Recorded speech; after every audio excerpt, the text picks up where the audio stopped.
Dear students, good morning. Welcome to Amersville. Today I'll be discussing NCERT 7th Standard History, the second chapter, New Kings and Kingdoms. New Kings and Kingdoms. And you can see here, and there is two famous places here. One is Gangayakonda Cholapuram. Gangayakonda Cholapuram, and the beautiful temple which was constructed by Rajendra Chola at Gangayakonda Cholapuram, we come to know little later. And whereas coming to the Tanjore, the another temple, Brihadishwara temple, and this is also Brihadishwara temple, and this is also Brihadishwara temple. This is Brihadishwara temple at Gangayakonda Cholapuram by Rajendra Chola. Rajendra Chola, famous ruler of one of the famous ruler of Cholas who ruled south eastern part of India around in between 8th and 12th centuries. And coming to the point here, Tanjore, this is the Brihadishwara temple at Tanjore by Rajaraja I, the famous ruler of Cholas. And suppose if you see this tower, total height 216 feet, and which was recognized by UNESCO World Heritage Site. UNESCO World Heritage Site, and the one of the biggest temple, and in the time in India. Yes, and come to the point. Let us see here several major ruling dynasties in the subcontinent, 7th to 12th century AD, 700 to 1200 AD, these 500 years. These 500 years, the dynasties which ruled India, or Indian subcontinent. Let us see that emergence of new dynasties. What were the dynasties which were emerged in the time period of 700 to 1200 AD? In the 7th century, prominent landlords, the powerful landlords and prominent landlords and warrior chiefs, it means the head of the military, warrior chiefs, were present across the subcontinent. It means the second level. So, the landlords who were under the control of the kings and the warrior chiefs who were under the control of kings, they became prominent and present across the subcontinent around the 7th century AD. These chiefs were recognized as subordinates or samantas of the main king or the existing kings. Initially, these chiefs, warrior chiefs or prominent landlords, they were recognized as subordinates or samantas by existing kings, or you can call it as the actual king. They were expected to support their kings military and provide gifts. And these samantas were expected to support their king, the first point. And second point is to provide gifts to the king. Notable dynasties included Rashtrakutas, and there were a lot of dynasties which came into existence. And notable dynasties were Rashtrakutas, Chalukyas, and Gurjara Pratiharas. And let us see the key points about landlords and warrior chiefs. And I told you the landlords and warrior chiefs, initially they were under the control of the rulers, and later they became the samantas. Yes, and but what are the key points? Let us know about the landlords. Big landlords and warrior chiefs existed in various regions. That is the first point. The existing kings recognized them as a subordinates or samantas, and the existed king or ruler, they recognized these landlords and warrior chiefs as a subordinates to kings or samantas to king. Samantas, or you can call as vessels. to the kings. These subordinate rulers were expected to bring gifts to their overlords, to their kings, and provide military support to the king whenever it needs. Over time, as these Samantas gained more power, and when the time was passing, what happened? These Samantas gained more power and wealth. One is wealth, and second one, they elevated their titles to Mahasamantas. They elevated their titles to Mahasamanta. So Samantas became Mahasamantas because of they had more money, wealth, and they gained more power. And Maha Mandaladeshwara, the titles signifying great lords of a region or circle. And what it indicates? It indicates these Mahasamantas are Maha Mandaladeshwara, and so great lords of that particular region or particular circle. Big landlords and warrior chiefs existed various regions. That is the first point. Yes. Some of these powerful rulers eventually asserted their independence from their overlords. And see, some of these powerful rulers, yes, or some of these powerful Samantas eventually asserted their independence, their freedom from their overlords. And sometimes these Samantas, what happened? These Maha Mandaladeshwara or Maha Samantas, they declared themselves, they were the rulers, and they declared their independence. This period reflects a dynamic political landscape, and obviously this time period reflects what it reflects. It reflects dynamic political landscape with the rise of local leaders, and the local leaders were raised in this time period, and the evolution of power dynamics between overlords and subordinate rulers. And you can see this now. So what it happened? The evolution of power dynamics between the actual ruler and the subordinate ruler. And the rise of Rashtrakutas in the Deccan. Yes, Rashtrakutas. And you might have come across after the Guptans. After the Guptans, we heard about the Samudragupta, Chandragupta 1, Chandragupta 2, and Guptans. After the Guptans, North India was ruled by the Vardhana dynasty, or you can call it as Pushyabhuti dynasty. Harshavardhana who ruled, and that time period, this southern west part was ruled by the Western Chalukyas, or you can call it as Badami Chalukyas, because of Badami was the capital of Chalukyas. And whereas coming to this part was ruled by the mostly Pallava Mahendravarma. And I told you Mahendravarma and his book Matta Vilasa Prahasana. Yes. And coming to the point, after the Western Chalukyas or Badami Chalukyas, this territory was under the control of the Rashtrakuta. Rashtrakuta was a governor in the time of Badami Chalukyas. The name of governor. There were a number of governors. One of the governor of Badami Chalukyas, his name was Dantidurga. He declared himself as a ruler of this territory, and he defeated the last ruler, and he started new dynasty, that is Rashtrakuta dynasty.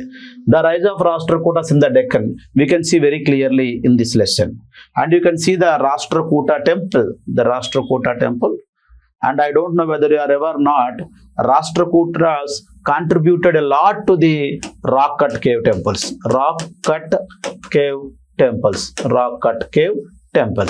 Let us see in detail. And this is also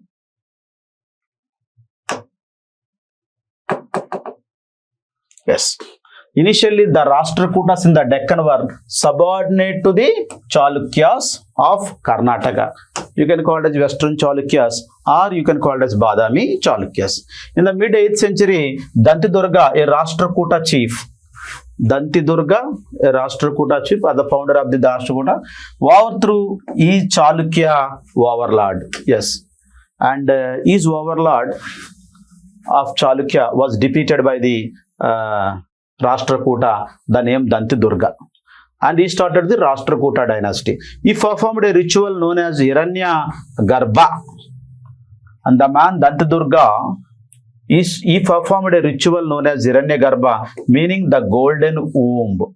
What is the meaning of Hiranya Garbha? The golden womb. And let's come to here. This ritual conducted with the assistance of Brahmins, and you know very well, the rituals were conducted by the Brahmins in the name of kings or Samantas, or symbolized a rebirth through sacrifice.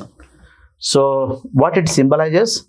It symbolizes a rebirth through sacrifice. Hiranyagarbha means a rebirth through sacrifice, allowing Dantidurga to be recognized as Kshatriya. And this Hiranyagarbha indicates that, so taking rebirth through sacrifice. Yes, allowing Dantidurga to be recognized as Kshatriya caste, even if he wasn't one by birth. Yes, but by performing Hiranyagarbha, he became Kshatriya.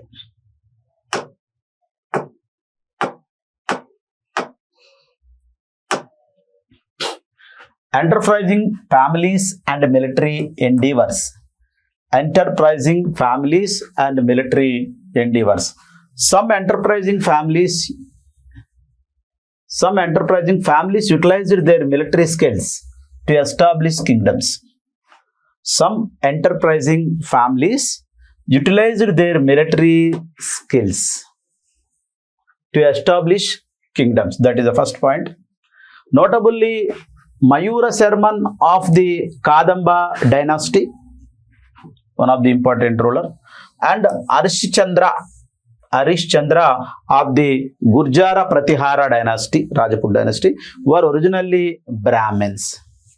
Yes, they were originally Brahmins. So the ruler Mayura Sharman of the Kadamba dynasty and Arishchandra of the Gurjara Pratihara dynasty. These individuals abandoned their traditional professions. Generally, you know very well, Brahmins, what is the duty of the Brahmins? To performing the yajnas, yagas, to chanting the slokas, and work as a priest. Yes, but these individuals give up their traditional professions and embraced a military path to carve out successful kingdom. Yes, and embraced a military path to carve out a successful kingdoms. Their transition from Brahmanical roles to military leadership demonstrated the fluidity of societal roles during this period. And so what is the changes which was taken place in this period?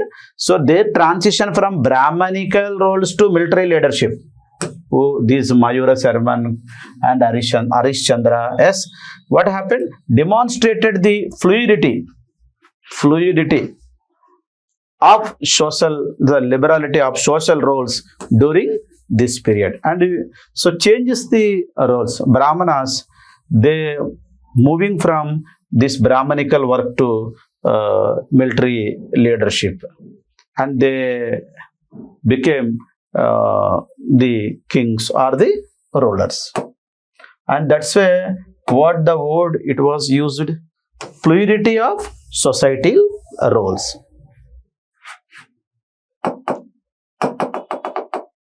Yes. Administration in the kingdoms. Kings held high titles like Maharaja the Raja. Kings held high titles Maharaja the Raja. Power was shared with Samantas as well as peasants, traders and Brahmanas. That is another point which is very important. Resources were acquired from producers. The resources to the state acquired from producers who gave up part of their produce. Yes, the producers who gave up part of their produce, and some amount of the produce was given to the state. These resources funded the king's establishments, first point, and construction of temples and ports. Revenue collectors were often chosen from influential families. That point you have to remember. Revenue collectors were appointed or often chosen from the influential families.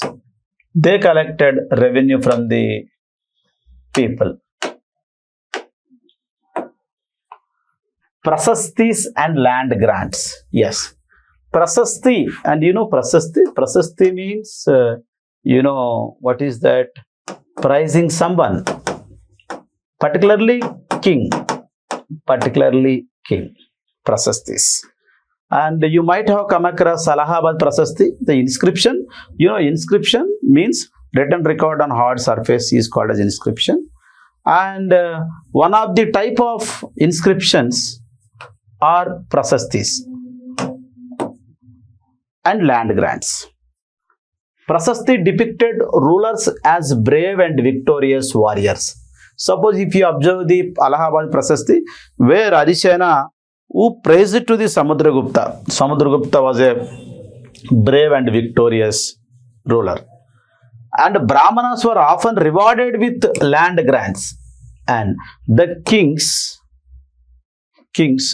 they gave land grants to the Brahmins and the temples. The Brahmanas were often rewarded with land grants recorded on copper plates. And that is another one. Copper plate inscriptions. And it was recorded on copper plates, and the land grants by the kings to the Brahmanas.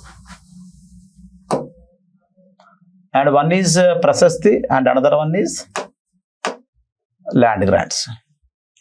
Prasastis and ruler portrayal. Prasasti and ruler portrayal. Let us see.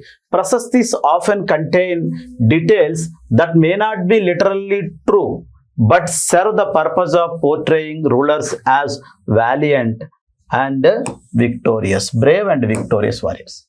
And the point you just remember that the prasastis often contain details that may not be literally true, but the purpose of portraying, what is the purpose of portraying? To praise the ruler. Yes, valiant and victorious warriors. These compositions were crafted by learned Brahmanas, some of whom participated in administration. Yes. Who made these compositions? Brahmanas, learned Brahmanas. Yes. And who were they? Who participated in administration. The Brahmanas who participated in administration, they crafted this composition or engraved this composition. Rewarding Brahmanas with land grants. Kings frequently rewarded Brahmanas by granting them land, and you know very well, in the Guptan period, Gupta kings, they gave lot of land grants to the Brahmanas. These land grants were recorded on copper plates, providing legal documentation for the transactions. So what is this? Providing legal documentation for the transactions.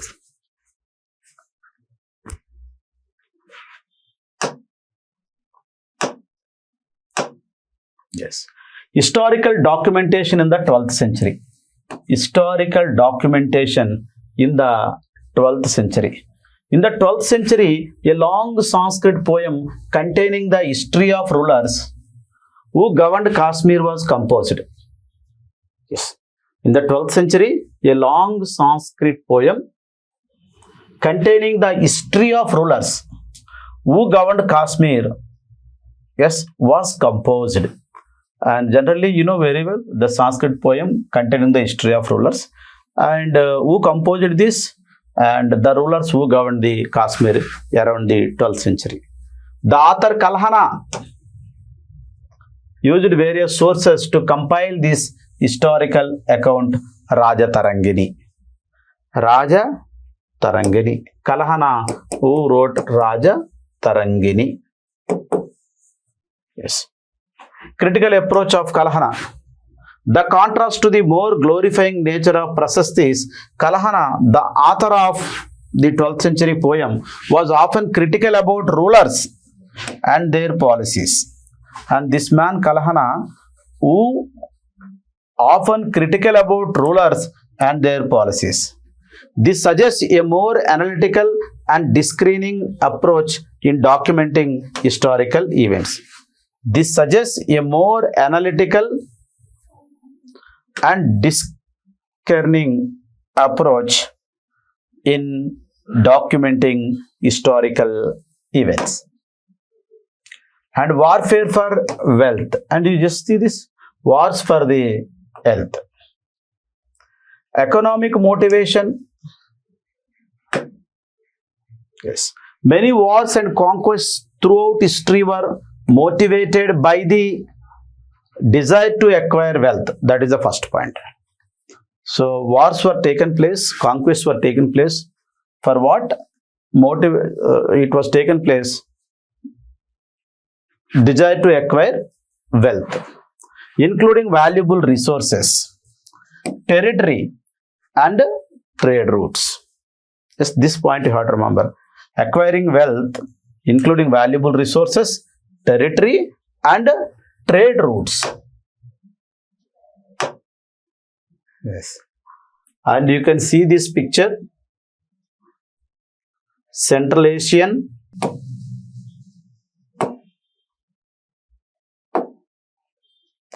control over trade routes.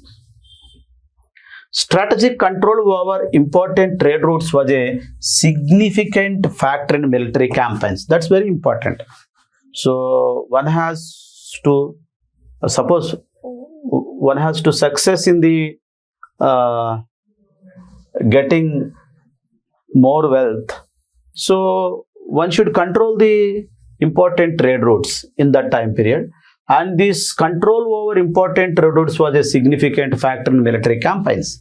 Dominating these routes allowed rulers to regulate and profit from trade. Yes.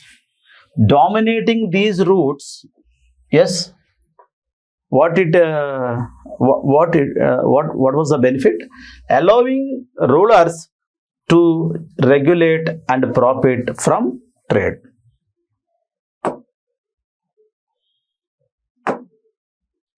Agricultural lands. Conquering fertile lands for agriculture was another motive for warfare. Yes, and that is very important. It is for the food sources. Food sources. And control over productive agricultural regions ensured a stable food supply and economic prosperity to that particular kingdom.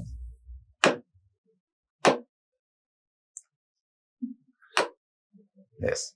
Wealth redistribution. Victorious rulers often redistributed wealth gained through conquests, rewarding loyal soldiers and supporters. And one point, so after getting the wealth from the wars, the victorious rulers, yes, they redistributed wealth through the conquest. So one is rewarding loyal soldiers and supporters. That's why this practice helped maintain a strong military and political support base. So which one? Which factor? Rewarding loyal soldiers and rewarding supporters. So this is helped to maintain strong military and the political support base.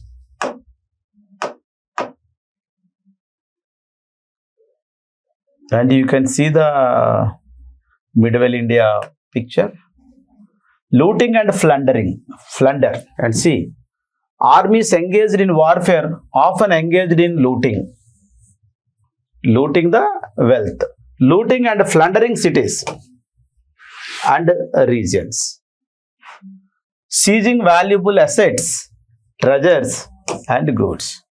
Yes, armies often engaged in looting and plundering cities and the various regions. Yes, seizing valuable assets, yes, treasures and goods. Strategic alliance. Yes, strategic alliances. Some rulers engaged in warfare to form strategic alliances. That is another point. This is diplomacy. And say they participate in the warfare to form strategic alliance or secure favorable trade agreements. Yes, engaged in warfare because of strategic alliance or favorable trade agreements, enhancing their economic standing on the global stage or enhancing their economic standing on the global stage. This is very important. This is called a strategic alliance. Alliances. So it is called as one type of what is this diplomacy. Yes, they engaged in warfare, but they maintained later as a strategic alliance, favorable trade agreements with them, or enhancing their economic standing on the global stage. And you can see, so Dharmapala, Pala dynasty, who ruled Bihar and Uttar Pradesh. Yes, after the in the time of Rajputs. And Dharmapala, one of the ruler of Pala dynasty. Vatsa Raja, and this Dharmapala defeated by Vatsa Raja, and who came to the power in 780. And Dhruva,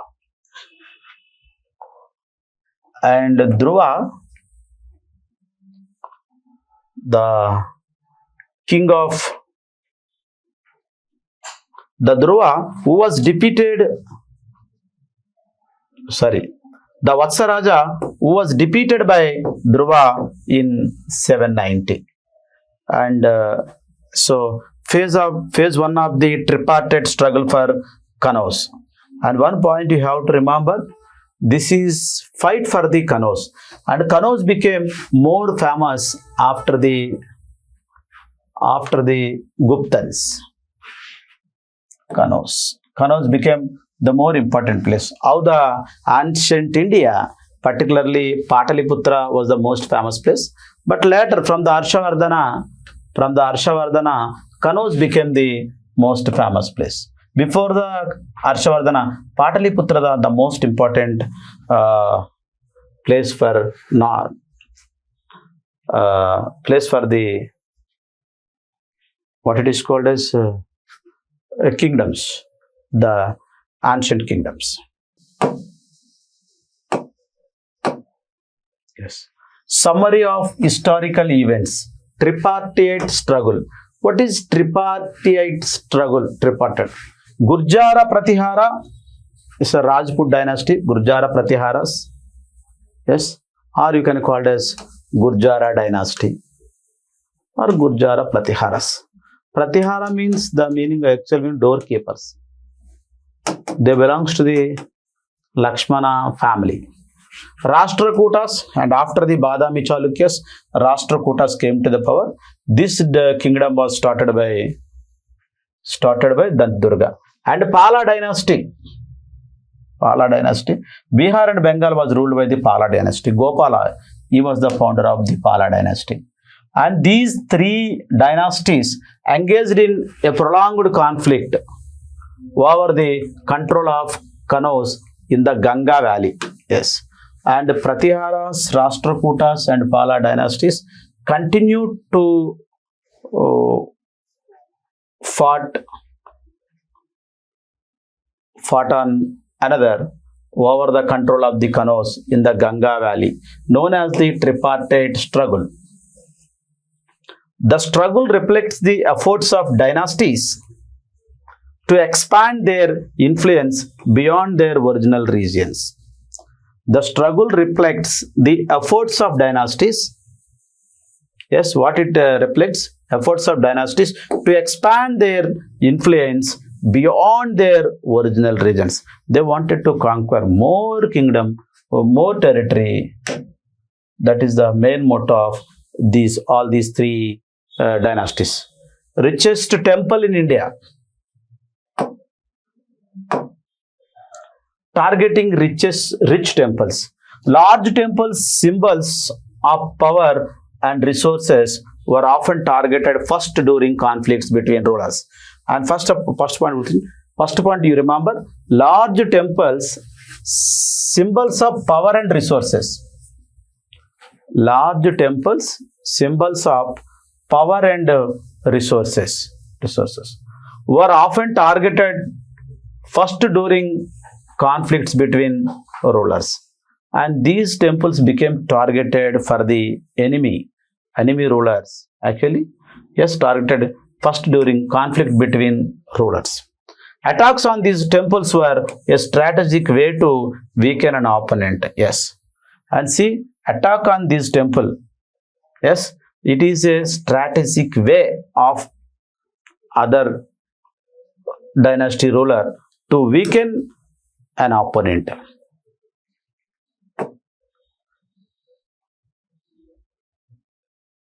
Yes, Sultan Muhammad Ghazni.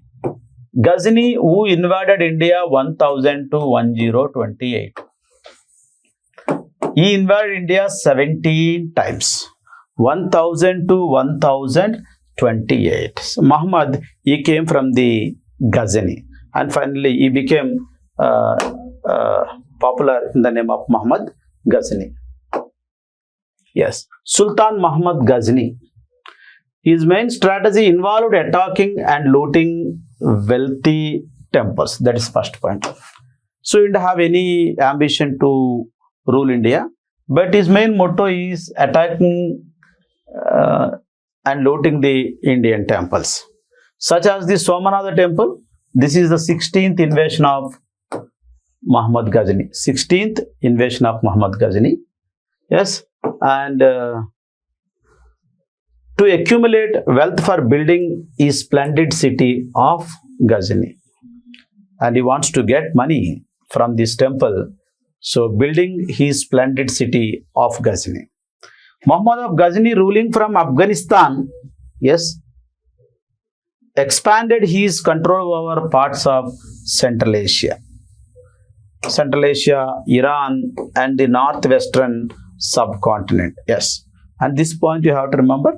And he didn't have any interest to rule India. But anyway, he wants to rule, and he wants to expand his kingdom from Afghanistan to Central Asia, Iran, and northwestern subcontinent. Al-Biruni, he was a scholar. He came to India with Muhammad Ghazni. Al-Biruni, we wrote many books. And one of them is Kitab-ul-Hind. Kitab-ul-Hind. It gives the information of Indian society, polity, religion in the time of 11th century. 11th century. So this book is called as Mirror of 11th century. Mirror of 11th century in India. Yes. Al-Biruni accounts. Let us see. Sultan Muhammad Ghazni appointed the scholar, yes, scholar Al-Biruni, to write an account of the subcontinent, Indian subcontinent. Al-Biruni's work, Kitab-ul-Hind, is considered a significant historical source for understanding the history of India in the time of 11th century. Yes. The Cholas. Next, Cholas. After the Pallavas, Cholas who ruled some parts of India particularly. But one point you have to remember, the Cholas were called as Imperial Cholas. Imperial Cholas. They occupied the territory even outside from India. And the Cholas occupied Maldives, Lakshadweep, Sri Lanka, and so many other states. And so that they were called as Imperial Cholas.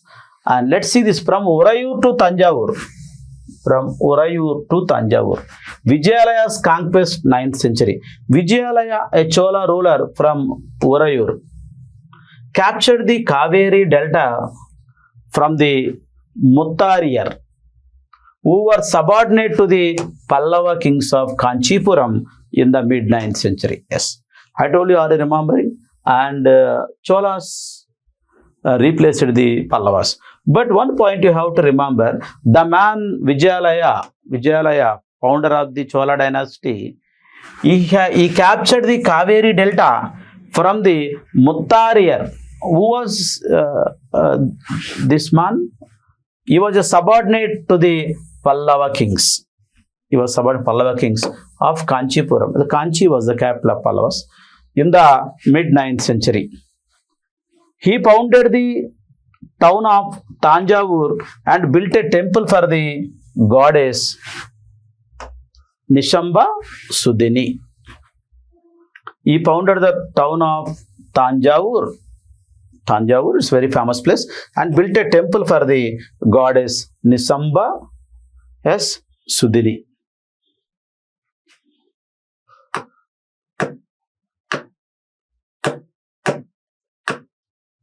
And empire expansion. Successors of Vijayalaya expanded the Chola Empire to include regions previously under the Pallavas and the Pandyas.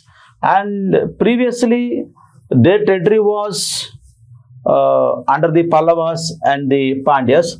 But then now, the successor of Vijayalaya, they expanded the territory of the Cholas. Vijayalaya to Rajaraja Chola and Rajendra I. Let us see that. Rajaraja Chola or Rajaraja I Chola, he came to the power in 1985 AD.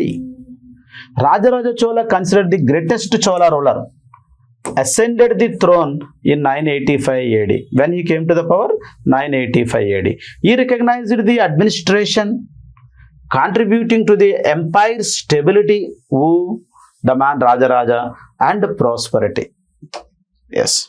And please remember this, he reorganized the Chola's administration, contributing to the empire's stability. The stability is very important, no? And prosperity. Yes. Yes. And Rajaraja's son Rajendra I, he came to the power. Actually, yes.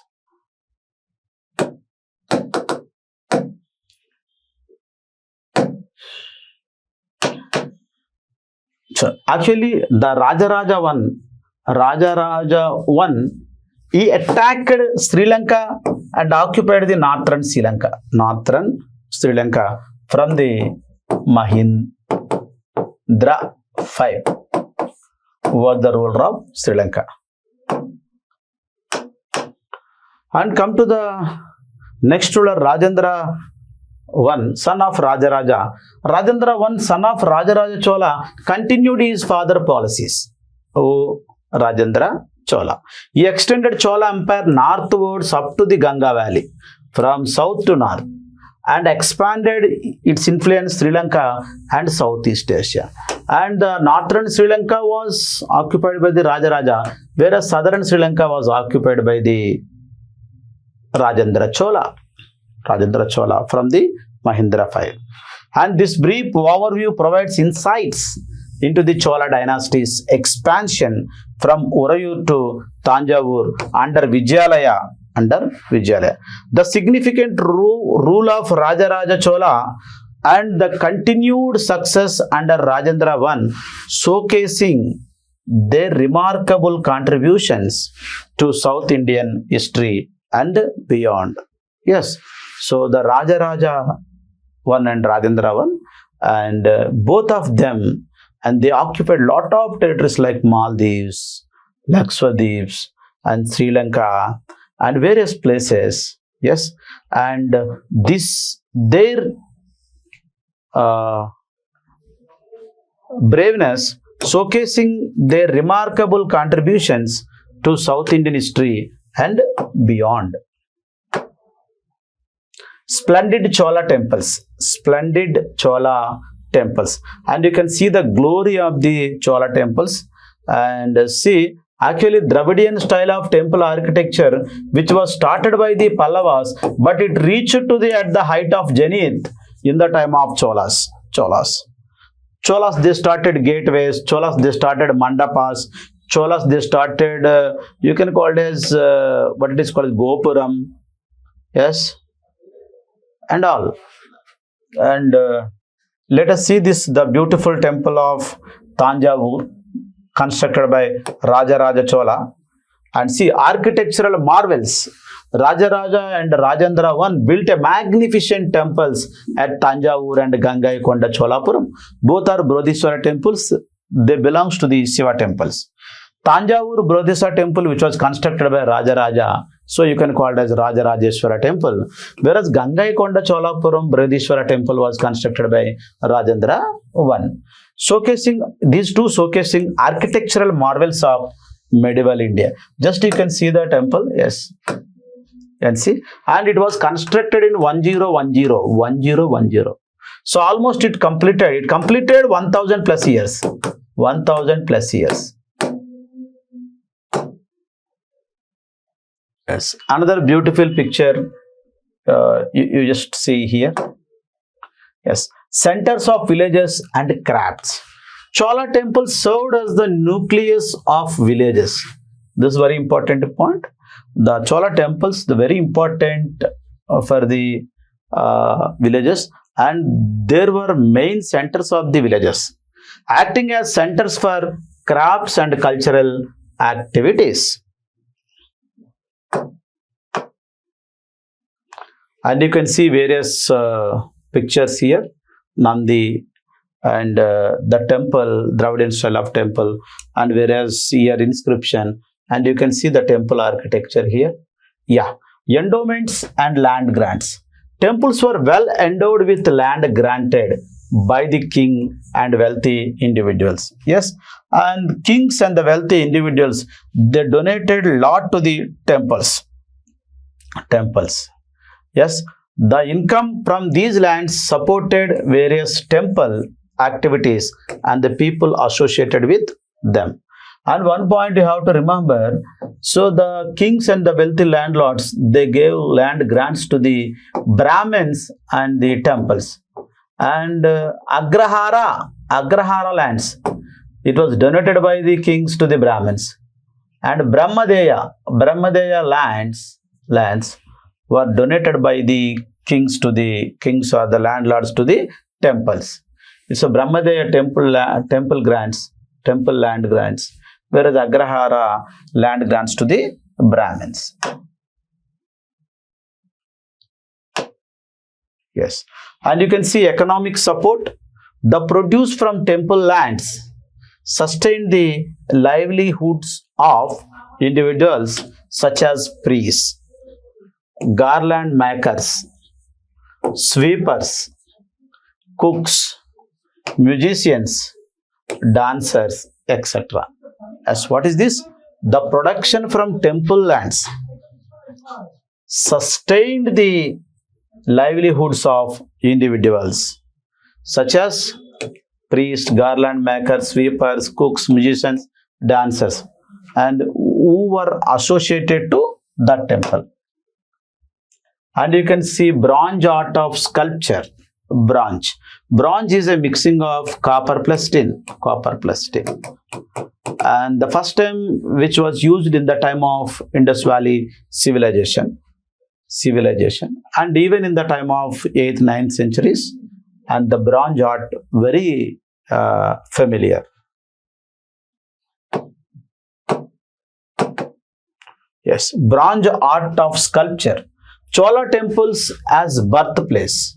The bronze art of sculpture emerged as a distinctive form in Chola temples. That is first point. Significant cultural contribution. Chola bronze sculptures were known for their artistic fineness and religious significance.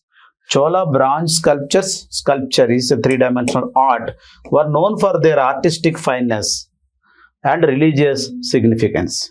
Yes, these sculptures often depicted deities and mythological themes. These sculptures often depicted deities and mythological themes.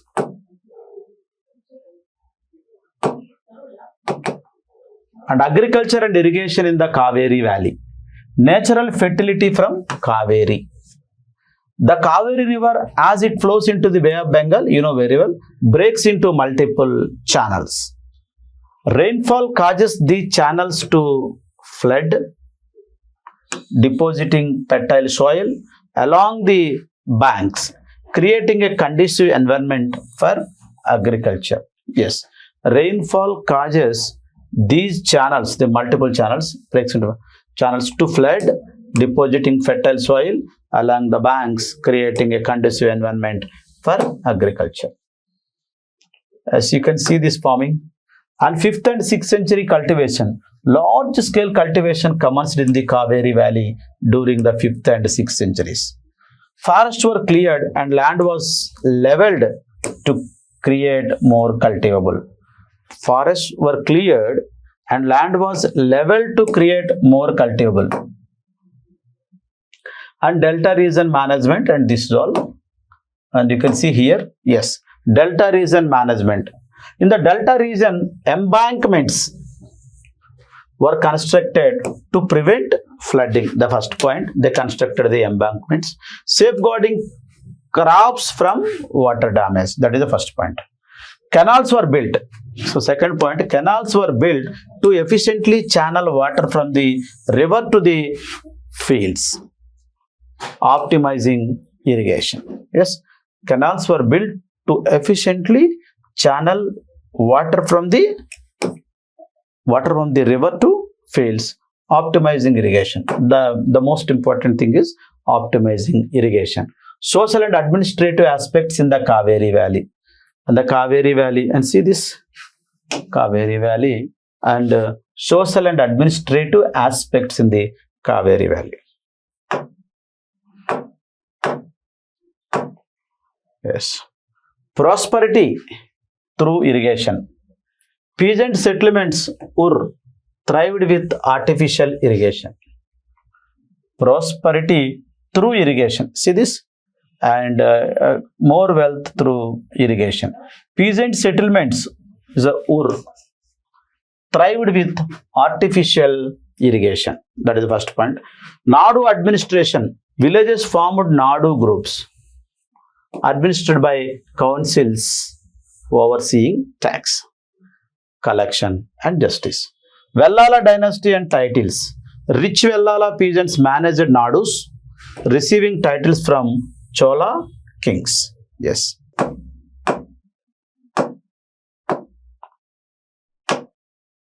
Efficient administration. Sabha oversaw each Brahmadeya efficiently. Sabha, council of assembly, oversaw each Brahmadeya efficiently. Trader associations. Nagarams, trader associations, aided town administration. Yes. Uttarmeruru insight, Uttarmeruru inscription and Uttarmeruru inscription, yes, in the time of Cholas, yes, depicted Sabha functions and lottery-based committee selections. So, Uttarmeruru inscription, which gives the information about the village administration, or you can call it as local administration. Chola Empire administration, collaborative governance, combining village councils, rich peasants, Brahmana grants, and trader associations contributed to Chola Empire. That's very important. And this is all about this chapter. Thank you and all the best.